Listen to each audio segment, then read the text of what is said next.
life proses di dalam karir kita, kehidupan kita, kesejahteraan kita, kebahagiaan kita.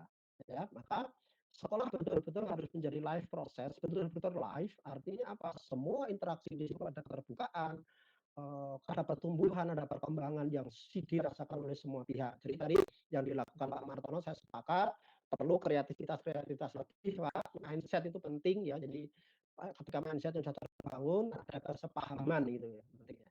Oleh karena itu, life lingkungan fisik, budaya dan sosial. Jadi kalau secara sosial mereka itu punya pemahaman ya, bahasa Pekalongannya nek dolane wis sadok, wis bengi ya kan, opine wis kental itu ya berarti mereka sosialnya sudah bagus ya kan, mesti dia mengenal berbagai budaya maka gampang diubah.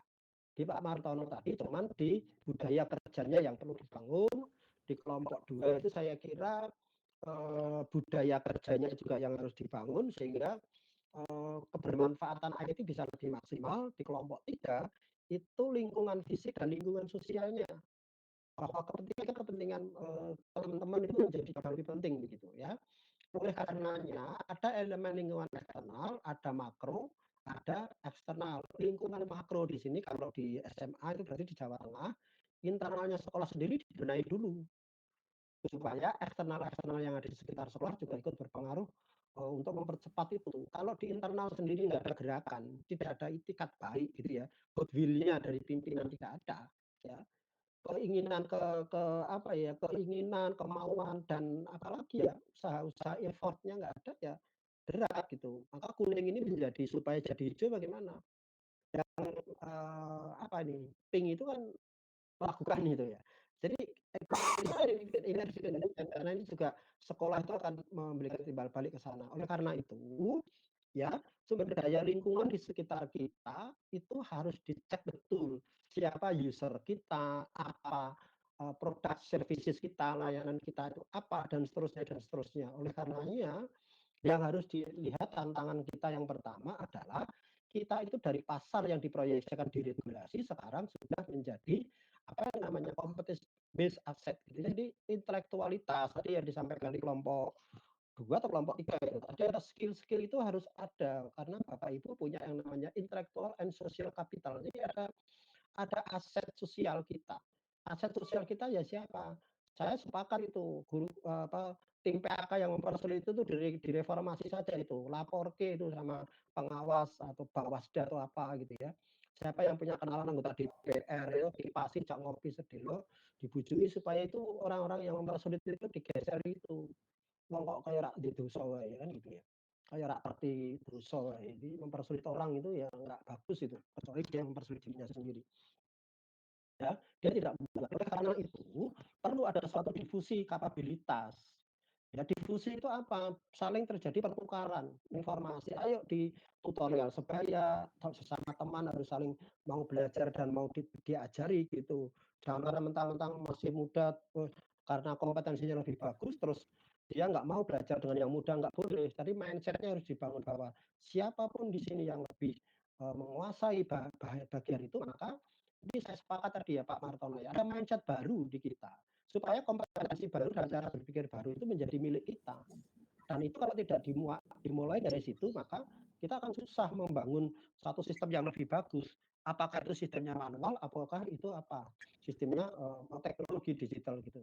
Oleh karenanya ini tidak perlu saya jelaskan ya, maka kita sendiri sebagai sebuah individu ya. Tadi saya cerita di situ kan ada individu dan ada kelompok ya.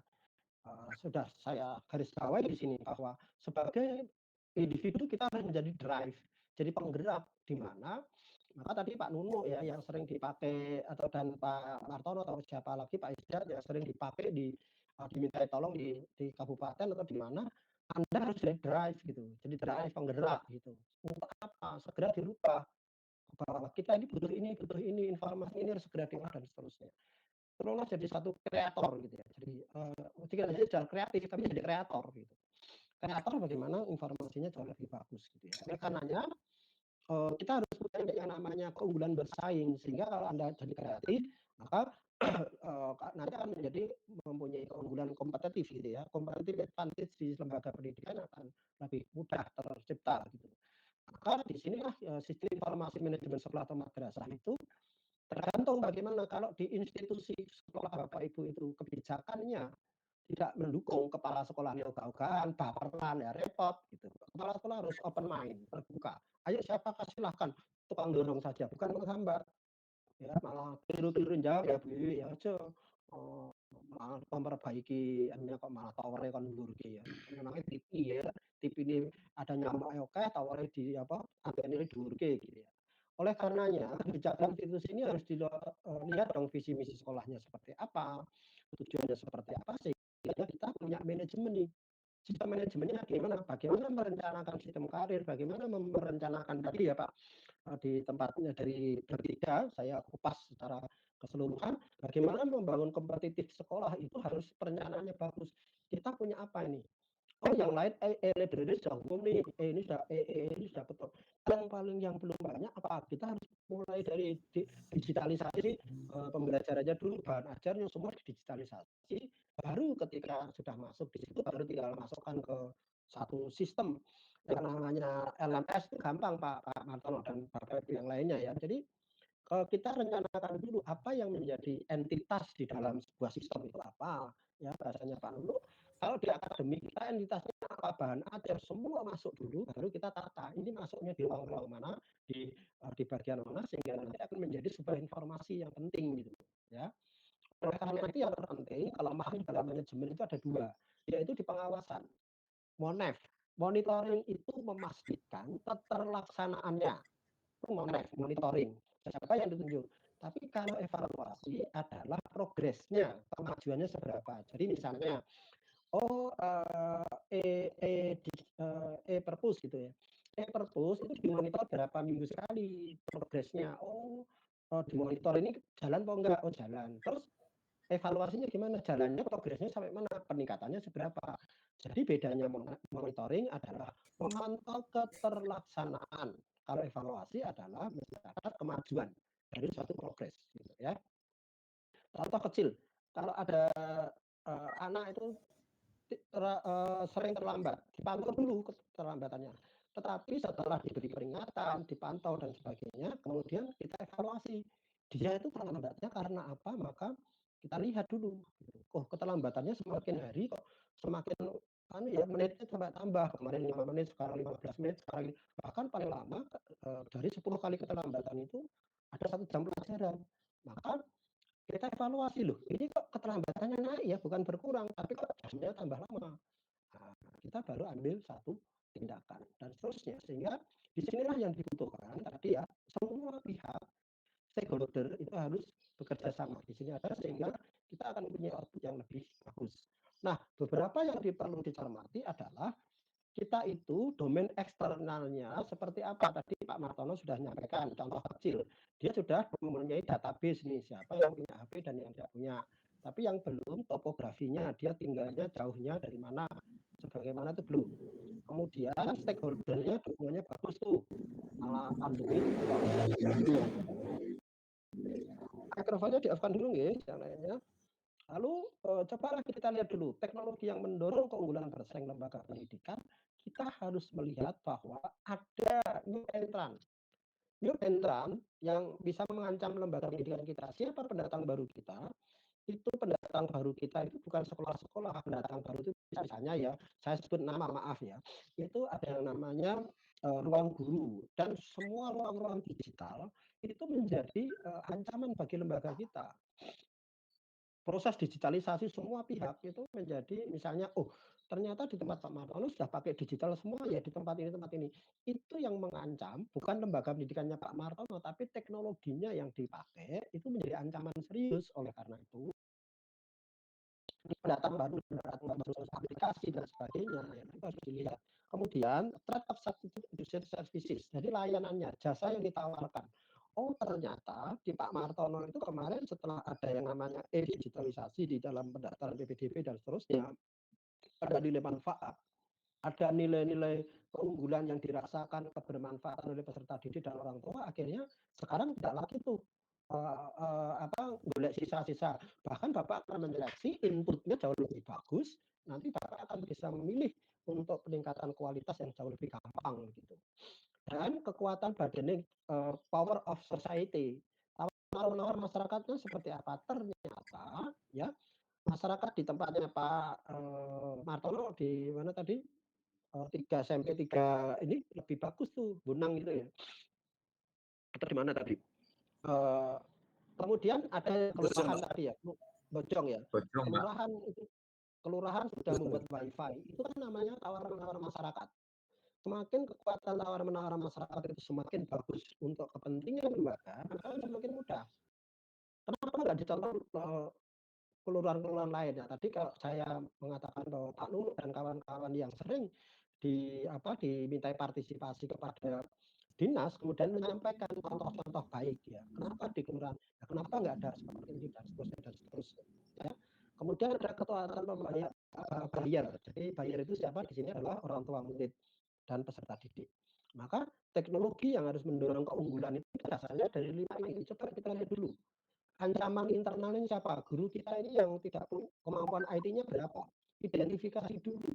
Kemudian sarana prasarana kita seperti apa? Ya, teknologi kita seperti apa, manajemen kita seperti apa, kemudian kita punya desain seperti apa. Itu internal di cek dulu. Jadi ada 5 ini, maka kita nanti akan punya program baru, punya layanan baru, punya efisiensi, kemudian image building-nya bagus, operasionalnya lebih cepat, alih teknologi strategisnya gampang, sehingga kita akan lebih punya keunggulan bersaing dengan saudara kita. Ya. Orang sekarang kalian nanti kok kisan seperti koin mereknya langsung kumbang. Motornya nggih, halo. Halo. Motornya nggih, halo. Ini siapa nggih? Halo. Ya, Pak Islahuddin dimatikan dulu Pak Islahuddin. Pak Islahuddin, Pak Wiranto, mikrofon dimatikan dulu. Halo. Pak Wiranto, dimatikan dulu. Pak Wiranto. Iya Pak, saya dalam situasi tertentu Pak. Mungkin Pak Islahuddin. Ya, dimatikan dulu. Ya. Ini kan tadi saya sudah ingatkan, mikrofon Bapak itu posisinya di mute saja. Supaya nanti kalau ada omongan rahasia Bapak Ibu dengan yang lainnya tidak tertangkap di dengar teman-temannya. Silakan. Oke, saya lanjutkan. Supaya saya lebih cepat karena jam saya ini sudah 15 menit saya. Sehingga keuntungan kompetitif kalau Bapak Ibu membangun sebuah keunggulan, maka ada produktivitas pelayanan yang lebih efisien. Jadi Pak Kepala Sekolah itu tidak di sekolah pun bisa memantau, sedang dipanggil kepala dinas, pakai Android, klik begitu selesai, gitu ya. Produktivitas akan meningkat. Oleh karenanya itu dimensinya harus kita lihat. Pak Martono dan Bapak Ibu yang lain, tolong dibagi ya 3 ini.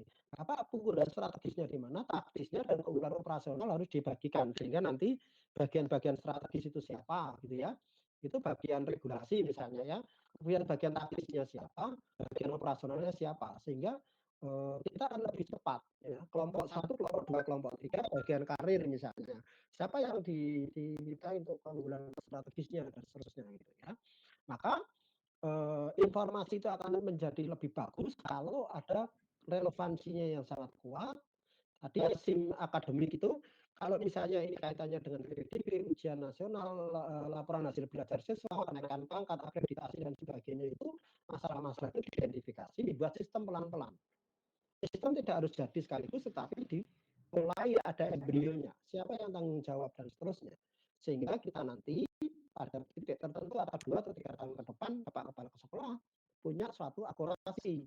Ini loh akurasinya akan kita bangun dan sebagainya sehingga kita punya rentang waktu lah timeline-nya itu jelas. Oh kapan sistem ini jadi dulu. Jadi kalau misalnya tadi library-nya EE-nya itu tadi ya Pak Martono harus punya timeline-nya kapan harus selesai duluan sehingga kita punya sebuah strategi cara melakukannya ya.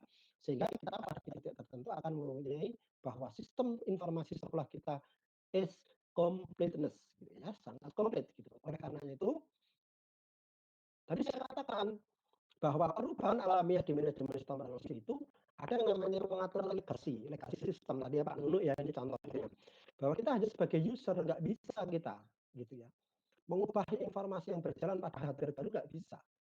Jadi karena itu dalam legasi sistemnya di situ gitu ya. Tetapi beberapa subsistemnya bisa kita lakukan gitu. Oleh karena itu, dalam mencapai keunggulan kompetitif ada 3 hal penting nih. Yang pertama, tidak ada lembaga pendidikan yang sukses hanya mengandalkan sumber daya fisik. Ya, yang kedua, tidak ada aplikasi komputer yang inovatif yang memberikan keunggulan kompetitif terus-menerus. Maka aplikasi-aplikasi itu setiap saat akan berubah sesuai dengan tuntutan kebutuhan. Dan yang ketiga, perhatian utama sekolah itu adalah memusatkan sumber daya informasi pada layanan kita. Layanan kita apa yang harus dilayani? Guru adalah pelanggan pertama sekolah, maka harus dilayani dulu sistem karirnya, sistem penilaian angka kreditnya, kemudian penilaian kinerjanya dan seterusnya. Ya, jadi strategi suksesnya kita harus realistis saja lah, tidak perlu mengada-ada sesuai dengan kemampuan kita. Maka kita harus dijalankan dengan penuh kehati-hatian selaras dengan kondisi persaingan dan menjawab persoalan dalam persaingan itu sendiri seperti apa. Jadi ketika mindset baru sudah terbentuk, pola pikir baru terbentuk, insya Allah ini akan menjadi lebih bagus. Oke, kemudian saya masuk yang berikutnya terkait dengan sistem informasi terkait pendukung keputusan. Saya ambil yang pokok-pokok saja ya. Jadi ini saya 5 menit atau 10 menit saja. Barangkali nanti ada pertanyaan 1 atau 2. Sistem pendukung pengambil keputusan itu intinya begini Bapak Ibu. Sistem ilmu organisasi tadi saya ngobrol dengan Pak Nur dan sebagainya tadi sudah kelihatan. Kita ini ada lingkungan, border-border kita, entitas-entitas kita. Ya, kita ada punya input, ada transformasi prosesnya seperti apa. Kita di sini transformasi adalah datanya. Data itu tergantung nanti outputnya seperti apa, maka output itu menjadi sebuah informasi yang harus diproses. Informasi itu untuk apa? Untuk manajemen diambil keputusan. Kalau informasinya standar, maka kita akan bisa ambil sebuah keputusan. Tapi kalau informasinya tidak standar, bisa kita kembalikan lagi dan seterusnya. Oleh karena itu, di dalam suatu pendekatan sistem, maka ada upaya-upaya yang namanya fase persiapan, fase penentuan, dan fase solusi. Jadi kalau tadi yang karir itu ada masih blind informasi, maka kita harus siapkan dulu. Apa-apa yang harus masuk di dalam satu sistem, kita identifikasi dulu. Inputnya apa, dan seterusnya, sehingga kita akan mulai kapan. Kalau di tempat Pak Martono sebagai sesuatu informasi, maka library-nya dimulai persiapannya sudah sampai sejauh mana, maka kemudian kita nanti akan launching-nya kapan. Dan itu nanti harapannya perpustakaannya itu kalau bisa Pak, itu nanti bisa di laporan akhirnya kita bisa siswa paling sergap siapa, dendanya yang jumlah buku yang terpinjam berapa, jumlah buku yang masih dalam bacaan berapa, keterlambatan pengembalian berapa, dendanya berapa, dan seterusnya, guru terrajin perpustakaan siapa, guru yang paling banyak meminjam siapa, sehingga nanti punishment reward-nya bisa diumumkan setelah upacara tanggal 17 Pak Martono ya. Nanti misalnya peserta terrajin ke perpustakaan si A kasih pulpen gitu. Itu kan diumumkan di upacara kan keren banget itu kalau besok sudah luring. Yang kedua misalnya siswa yang paling rajin meminjam buku si A atau si B gitu. Nanti akan menjadi sebuah persaingan internal bahwa disitulah kita harus menampilkan. Maka orang akan sering-sering ke perpustakaan begitu ya. Maka kita harus melakukan hal itu, kemudian pengambilan keputusan itu ada sejumlah masalah. Maka problem itu harus diatasi. Bagaimana memanajemen suatu problem, maka harus ada sebuah standar, ada informasi. Sehingga di sini nanti akan ketemu ya, harus seperti apa penyelesaian masalahnya. Maka keputusan harus dibuat oleh kelompok dan seterusnya. Ini ya. Jadi pengambilan keputusan itu berhubungan dengan konflik tujuan. Ada beberapa konflik tujuan dan ada resiko. Oleh karena itu perubahan pengambilan keputusan harus dipikirkan kembali. Jangan sampai kualitas keputusan menjadi jelek karena informasinya kurang. Oleh karena itu kumpulkan informasi, analisis, dan sebagainya sehingga semakin banyak informasi yang kita pakai, maka keputusannya akan semakin baik. Oleh karena itu harus ada informasi yang cukup ketersediaannya, ya. Sehingga ada kata kunci bahwa di dalam pengambilan keputusan itu yang pertama adalah keputusan, dukungan, dan sistem. Saya kira itu Bapak Ibu. Jadi di sana sudah ada adzan, ya. Ini saya close dulu. Ini